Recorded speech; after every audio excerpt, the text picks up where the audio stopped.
Foucault rejeita a concepção tradicional de poder. Ele chama essa concepção tradicional de concepção jurídico-discursiva de poder. Basicamente, o poder é aquilo que diz não, um sonoro não, uma proibição, uma interdição. Se você for ver o que a lei faz, a lei diz aquilo que você não pode fazer.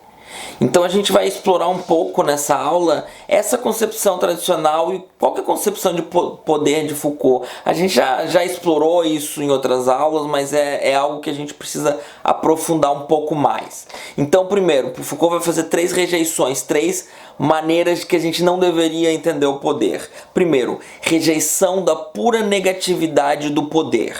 Seria rejeitar ler o poder como uma relação meramente negativa. Mais pra frente a gente vai ver, o poder produz. O poder ele é positivo também. Ele não é só aquilo que diz não, mas é aquilo pelo qual o sim é possível também. Então vamos tomar o sexo, por exemplo, nessa relação de negatividade. O sexo é aquilo que é proibido em alguns contextos, é aquilo que o poder vai dizer não quando ele não for adequado. Então Foucault, que era homossexual, que viveu um período com onde é bastante problematizada a homossexualidade. Hoje mesmo, dezenas de países a homossexualidade continua sendo proibida. Então o poder é aquilo que simplesmente diz não, não pode, desse jeito não pode, daquele jeito não pode. Outra rejeição, a rejeição de ler o poder como a instância da regra, que Foucault vai chamar. Seria a redução do poder ao regime binário do lícito, ilícito, permitido, proibido. Essa leitura, Foucault vai propor uma outra leitura que a gente vai ver mais pra frente. Terceira rejeição, a rejeição da unidade do dispositivo.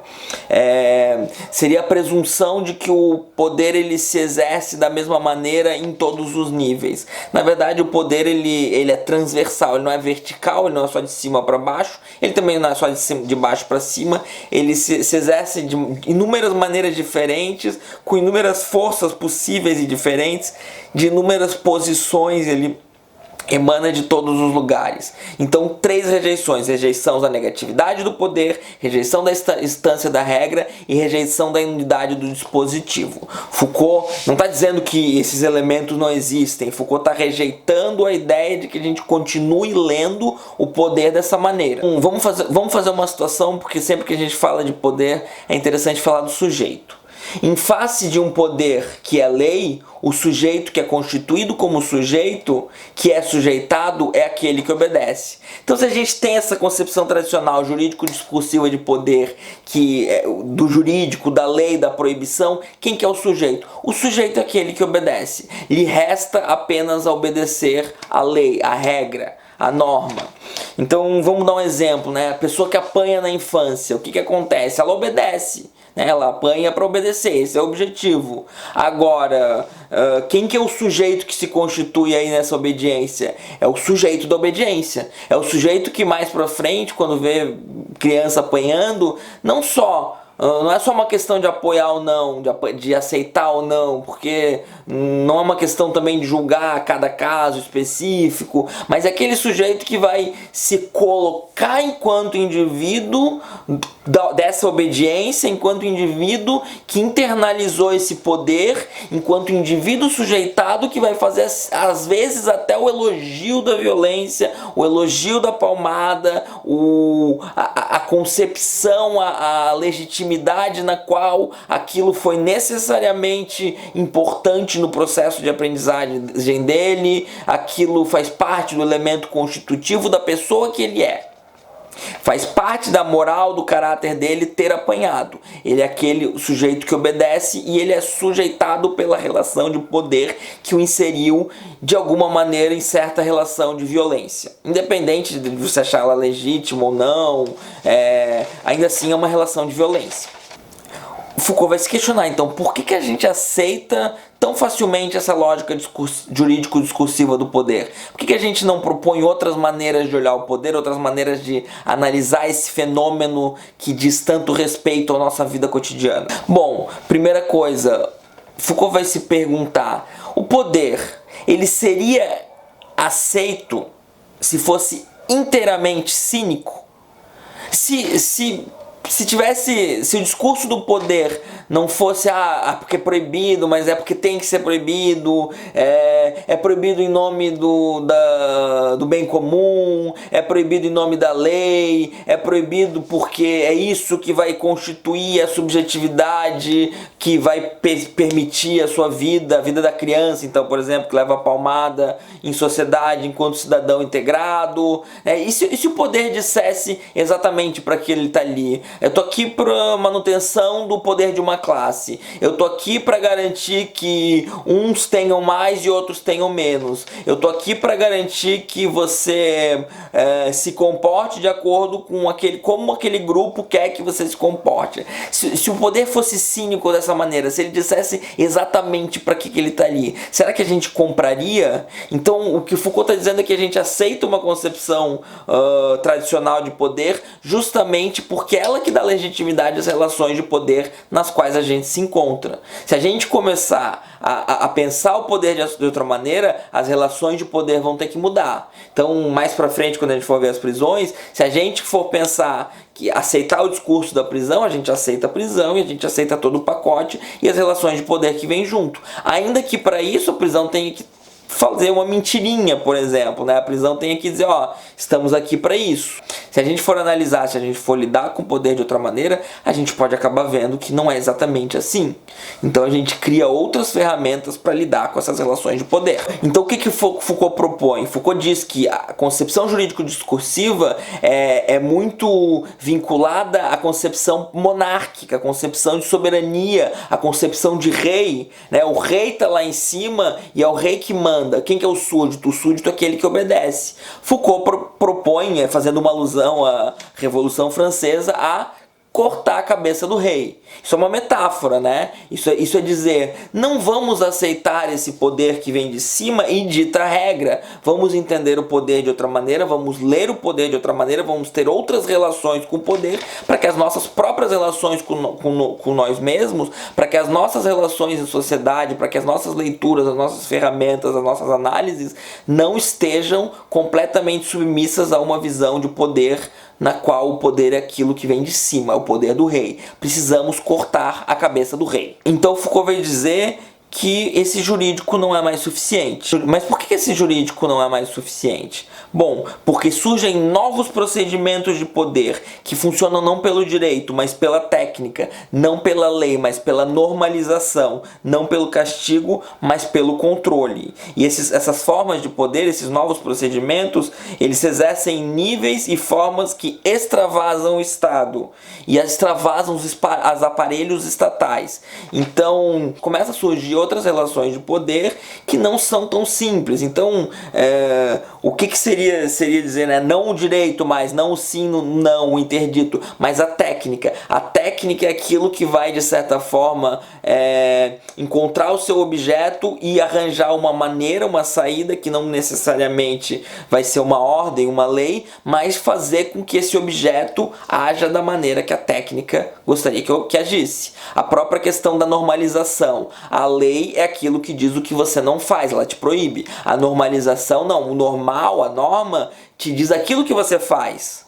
Então, você não é proibido de sair com uma melancia na cabeça, né? Um chapéu de melancia. Mas por que ninguém sai? Bom, porque não é normal. O que as pessoas iam pensar? O Luiz Fernando Veríssimo tem um conto muito interessante sobre um cara que começa a usar aqueles óculos com nariz e com bigode e a vida dele toda muda, né? Eu recomendo a leitura, o nome é O Nariz.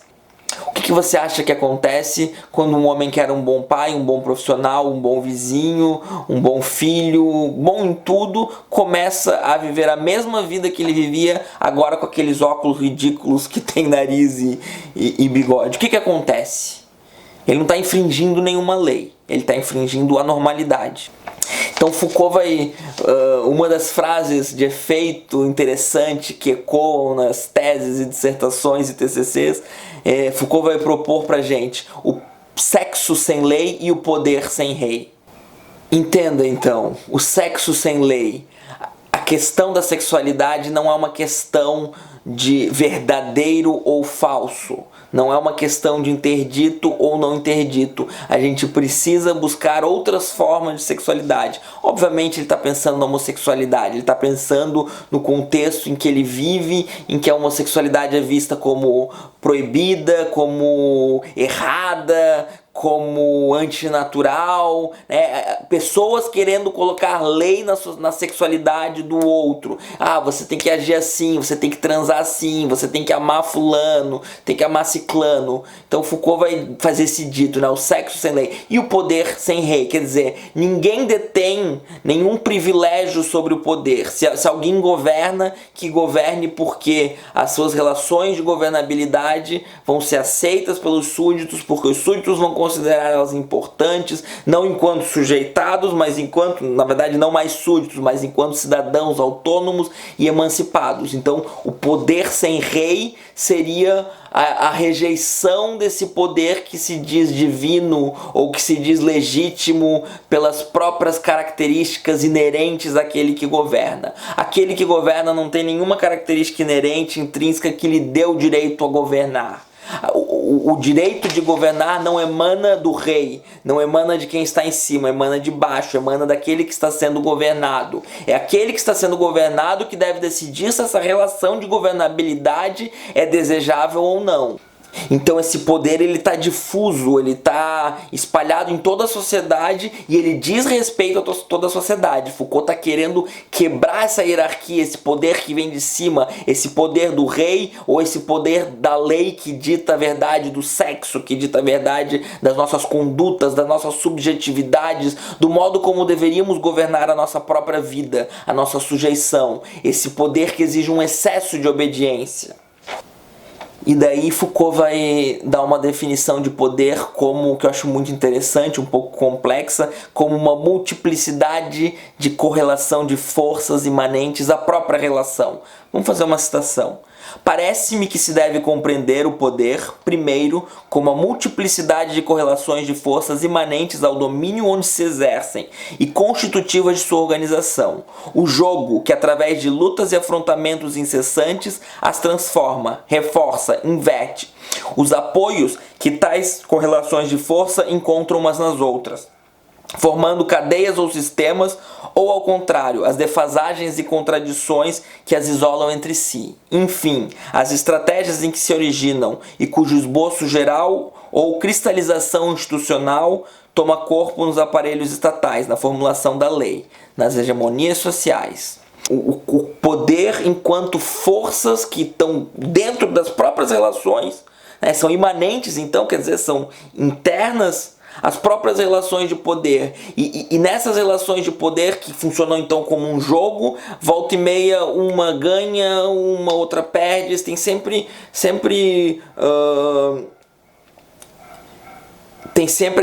esse bate e volta nas relações. Claro, em alguns momentos, como todo jogo, onde alguém pode ganhar de lavada, onde um adversário pode ser demasiadamente fraco, é possível a cristalização, é possível que a gente tenha a impressão de que o poder emana só de cima, né? Quando você está falando entre um súdito ou um cidadão versus o Estado, a discrepância é tanta que a gente não pensa nessa ideia de que o cidadão tem o poder. Assim como quando a gente vê um grupo oprimido perante um grupo opressor, fica bem claro que existe muita violência, que existe cristalização, que existe institucionalização, que existe até covardia, a gente pode chamar. Agora, isso não quer dizer que o poder não continue sendo um jogo, quer dizer que é um jogo injusto, desonesto, covarde, mas continua sendo um jogo, e tanto que ao longo, talvez porque a nossa vida seja curta, a gente tenha a ideia de que o poder é estagnado, estanque. Agora, quando a gente começa a analisar a longo prazo, a gente vê que todo o império eventualmente cai, a gente vê que as relações de poder estão sempre mudando. Você pega 300 anos atrás, as relações de poder eram bastante diferentes, bastante injustas, continuam sendo bastante injustas, a gente não está falando tanto de justiça nesse momento, agora, e sim desse caráter de jogo, desse caráter de correlações de força, desse caráter de o poder poder na própria luta, nos próprios combates, a gente vai acabar entendendo qual que é a direção que o poder toma e a partir dessa compreensão a gente pode tentar mudar o vetor ou alguma coisa parecida. Então, algo que já foi dito em aulas passadas, continuo na citação, onipresença do poder, não porque tem o privilégio de agrupar tudo sob sua invencível unidade, mas porque se produz a cada instante, em todos os pontos, ou melhor, em toda a relação entre um ponto e outro. O poder está em toda parte, não porque englobe tudo, e sim porque provém de todos os lugares. Olha que interessante, não é que o poder engloba tudo, não é que existe uma centralidade do poder no comando, arquitetando, onde todo mundo é marionete. Não, o poder está em todas as partes, ele é onipresente, não como o Deus cristão seria onipresente, né? Então o Deus cristão ele está lá comandando e ele é onipresente, ele é onisciente, ele sabe de tudo, ele controla o mundo e o mundo ou é como ele gostaria ou não é na medida em que ele mesmo cedeu o livre-arbítrio ao ser humano. Agora, o poder não, o poder ele tá em todos os lados, agora ninguém tem controle sobre ele, porque sempre nessas lutas que são vacilantes, que são incertas, que em algum momento vai ter algum vetor que vai dizer, olha, o poder está indo em tal direção, o poder está encontrando legitimidade nessas relações, por essas vias, por esses saberes, por essas subjetividades.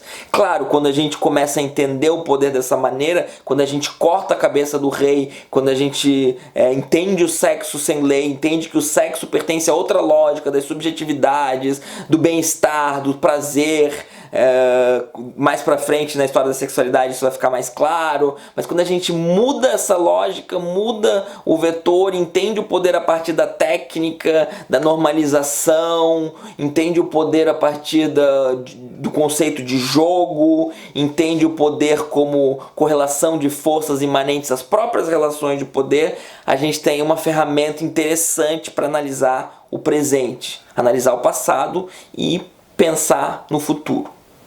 Gostou? Então se inscreve, a gente vai ter bastante aula de Foucault ainda, mais pra frente aula de filosofia, bastante coisa interessante. Tem alguma dúvida, faz algum comentário, pode perguntar. Às vezes eu demoro um pouco para responder, mas estou respondendo e também aceito sugestões. Eu tenho algumas aulas preparadas, eu tenho já o ideal de quais são as próximas aulas até o final desse curso introdutório, que depois vai dar origem a cursos mais avançados, a pegar algumas obras e fazer certa exegese sobre elas, escrutínio, análise mais profunda. Então bastante ideias aí, fica no canal para acompanhar, porque a gente vai ter muita filosofia pela frente.